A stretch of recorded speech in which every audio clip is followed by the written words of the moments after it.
විදිහට එනසල් කරාඹු නැටි කුරුඳු පොතු හොඳින් කොටලා මේ විදිහට ප්ලාස්ටික් කරලා තියාගන්න ඕන මිශ්‍රණයට. මේකට දැම්මේ කකුරුයි සීනි කලවම් කරලා හදුව පැණියක. ඊට පස්සේ සීනි කරලා ඒක හදාගන්න පැණියකට පොල්කිරි කෝප් එකක් දැම්මා. ඒක උන්ට කපාගත්ත කකුරු ග්‍රෑම් 500යි. යාර ලුණු මේ සැදි භාගයක් ගන්න.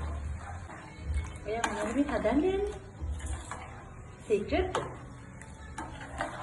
නේද ආසම? වටලප්පා. අපි බලමු කොහොමද මේක හැදිලා එනකොට කියලා.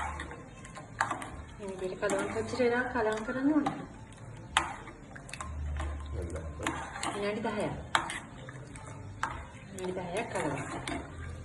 මෙන්න මේ ආකාරයට තමයි වටලප්පා මිශ්‍රණය තියෙන්නේ. තාත් එක ලස්සනට හදලා තියෙනවා. දැන් මේක පැය භාගයක් නිවෙන්න තියෙනවා. පැය භාගයක් හොඳට නිවෙන්න ආරිනවා. ඊට පස්සේ අතරතුර බිත්තර 7ක් බීට් කරගන්නේ නැහැ. අතින් ඒ කියන්නේ බීට් වෙන්නේ නෙමෙයි. අතින් හන්දක් අරගෙන විනාඩි 10ක් විතර බීට්. මේ විදිහට තමයි වටලප්පා මිශ්‍රණය තියෙන්නේ.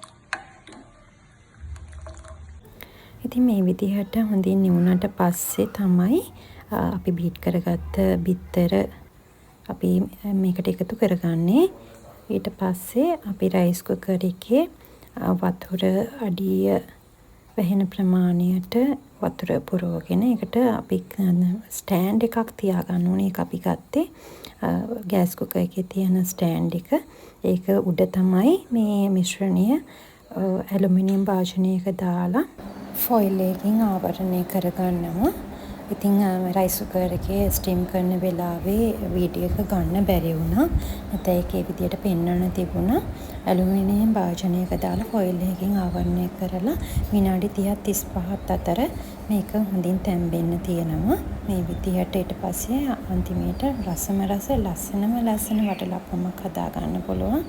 ඉතින් මේ විදියට හදාගත්ත වටලප්පම රයිස් කුකර් එකෙන් එළියට අරගෙන පැය 2ක් විතර නිවෙන්න තියන්න. හොඳින් නිවුණාට පස්සේ ෆ්‍රිජ් එකේ දාලා පැය 2ක් 3ක් ගියාට පස්සේ මෙන්න මේ විදියට කපලා ඔයාලට රස බලන්න පුළුවන්.